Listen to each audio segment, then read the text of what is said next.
Hai, Infinix Note 40. Smartphone di harga 2 jutaan yang menurut gua masih sangat worth it untuk dipertimbangkan di tahun 2025 ini. Personally gua sangat suka banget dengan Infinix Note 40, khususnya yang BMW Edition ini. So gua pengen bagiin cerita ke kalian gimana rasanya pakai Infinix Note 40 di tahun 2025.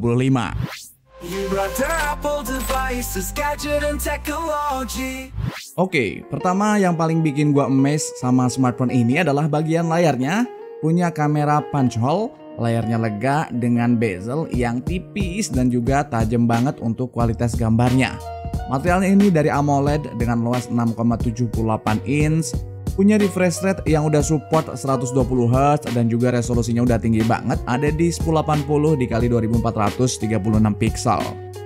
Buat scrolling medsos, nonton video, atau bahkan main game, layar Infinix Note 40 ini benar-benar memanjakan mata, udah smooth, warnanya vibrant, dan jelas banget. Lalu ditambah lagi punya dual stereo speaker yang menurut gua pribadi udah top sih di harga segini. Powernya dapet, bassnya masih ada, dan jangan juga dilupakan ini adalah hasil tuningan dari JBL.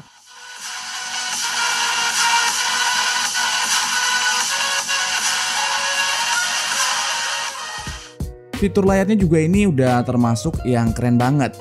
Punya magic ring ala-ala iPhone yang bisa diaktifkan pada menu setting. Jadi nanti saat ada notif, buka kunci layar, lagi isi daya atau lowbat akan muncul animasi di bagian punch hole kameranya ini. Terus yang kedua, untuk sistem keamanan biometriknya udah support in-display fingerprint. Mantep banget kan? Gak sampai situ doang, color mode dan color stylenya juga bisa kita utak-atik sesuai dengan selera pada menu setting.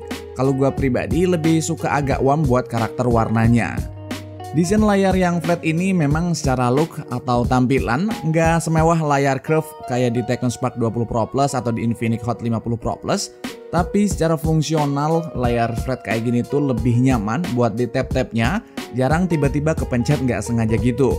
Apalagi kalau buat main game ini lebih enak daripada layar curve menurut gua pribadi.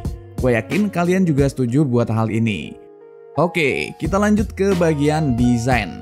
Lihat deh, dari desainnya aja Infinix Note 40 BMW Edition ini nggak kelihatan kayak HP murah, bodinya elegan, maco, dan sporty. Bikin kita pede buat ngeluarin dari kantong. Jujur, pas pegang pertama kali, nggak nyangka HP ini ada di kelas harga yang cuma 2 jutaan doang. Ini tuh kayak ngeeliminasi stereotip HP murah yang kelihatan murahan. Waktu gua genggam di tangan itu rasanya solid banget. Buat kalian yang suka handphone yang kelihatan wah tapi tetap simple, Infinix Note 40 ini punya vibes yang mahal, jadi udah punya kesan premium tanpa harus mengeluarkan duit yang banyak. Untuk sektor keamanan juga udah cukup bagus dengan sertifikasi IP54. Lalu untuk ketersediaan SIM cardnya di sini hanya support dual SIM fisik dan nggak ada slot untuk micro SD-nya. Infinix Note 40 ini secara look memang kelihatan agak tebel, tapi ini bisa jadi poin plus dari aspek penyebaran suhu pada bodinya. Jadi saat mode high performance kayak lagi main game misalnya, itu suhunya jauh lebih aman, jauh lebih stabil dibanding dengan kompetitor lainnya kayak Tecno Spark 20 Pro Plus atau Infinix Hot 50 Pro Plus yang bodinya lebih tipis, tapi akibatnya suhunya waktu main game atau lagi high performance itu agak sedikit tinggi. Nah, kalau ngomongin performa, Infinix Note 40 ini udah pakai chipset yang menurut gua di kelasnya tuh lumayan powerful. Di atas kertas, skor Antutunya aja udah dapet 400 ribuan. By the way, ini dites dengan 3D LED ya, bukan yang reguler. Lalu untuk percobaan slingshot ekstrim didapat skor 2827, sementara untuk wildlife stress test dapat skor stability-nya 99,4%. Ini bagus banget. Gue coba buat main game dan surprisingly nggak ada lag-lag yang berarti, smooth banget buat main game ringan sampai menengah. Kalau buat main game berat ya sebatas bisa aja. Di sini gue coba main MLBB bisa dapat grafis ultra di frame rate super dengan rata-rata frame rate-nya ada di 81,8 fps untuk suhu bodinya sekitar 40 derajat. Dan buat main Genshin Impact ada di grafis lowest aja dengan rataan frame rate sekitar 28 fps, suhunya bisa 41 sampai 42 derajat dan masih relatif cukup oke sih. Buat yang sering buka banyak aplikasi sekaligus, HP ini juga masih oke banget buat multitasking, jadi nggak perlu khawatir HP-nya bakal ngehang atau jadi lambat. Pas gue coba buka aplikasi medsos, chat, dan edit foto, semuanya berjalan lancar dan masih oke banget. Yang gak kalah penting buat gue pribadi yaitu baterainya. Gue tipe orang yang males ribet bawa powerbank kemana-mana. Untungnya Infinix Note 40 ini baterainya gede banget dengan kapasitas 5000 mAh. Charging time-nya pun relatif cepat dengan charger 45 watt, sekitar 50 menitan udah full 100%. Seharian buat kerja, scrolling, nonton video sampai main game masih bisa tahan seharian.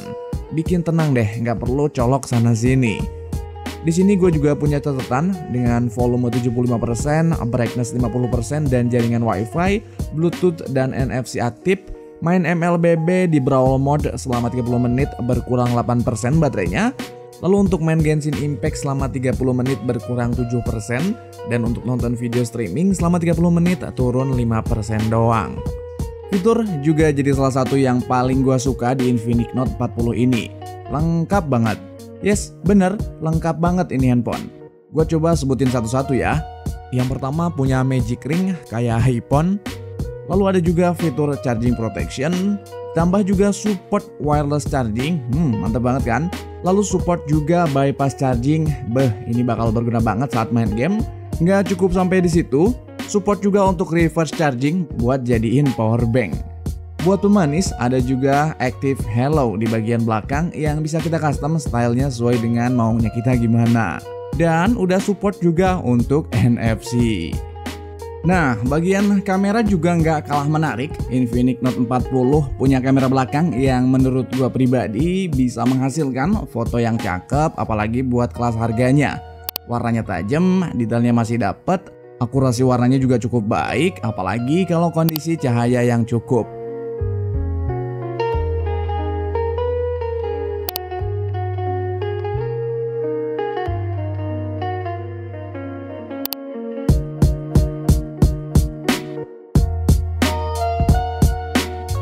Paling dari pengamatan gue ini yang jadi PR adalah di kamera zoomnya.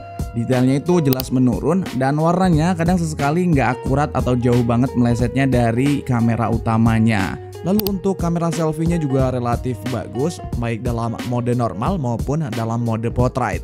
Oke, ini perekaman video di cahaya ruangan yang sangat minim, relatif gelap. Dari berbagai macam objek. Memang berasa banget. Untuk noise-nya sangat berasa banget dan warnanya juga agak sedikit pudar. Nah, kalau ini perekaman video dengan cahaya bantuan dari ring LED di sini. Ada ring LED. Oke, jauh lebih baik. Detailnya juga jauh lebih dapat, warnanya jauh lebih akurat. Di 1080p 30 fps, by the way gue lupa tadi bilang. Yang tadi juga di 1080p 30 fps dengan stabilizernya aktif. Oke, lumayan bagus. Kalau cahayanya mumpuni ini lumayan bagus. Warnanya juga relatif akurat. Detailnya masih dapet.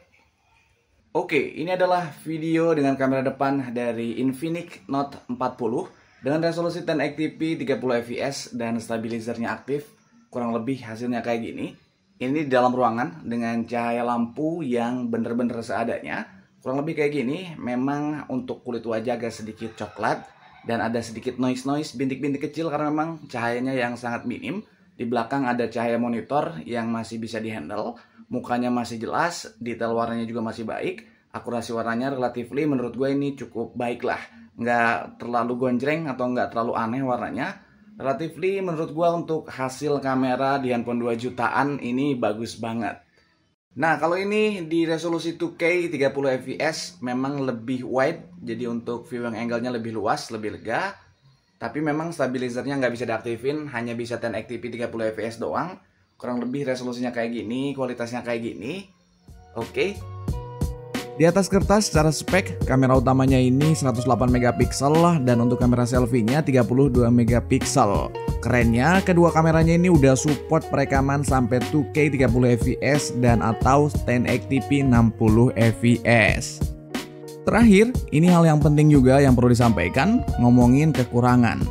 Mungkin di sektor kamera malam yang masih sedikit noise atau build quality khususnya bagian framenya yang plastiki, yang glossy ini agak licin dan cepet kotor. Tapi sejujurnya itu bukan deal breaker sih buat gue, mengingat harganya juga nggak bikin kantong kering. Intinya kalau kalian paham ini handphone di kelas harga terjangkau, semuanya masih masuk akal banget.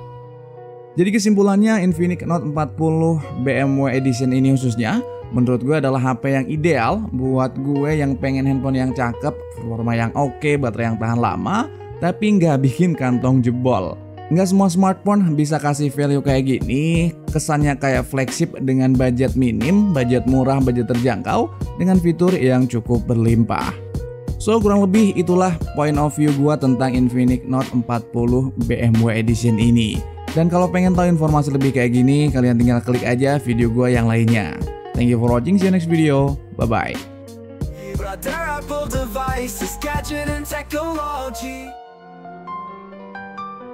Apple devices, gadget and technology.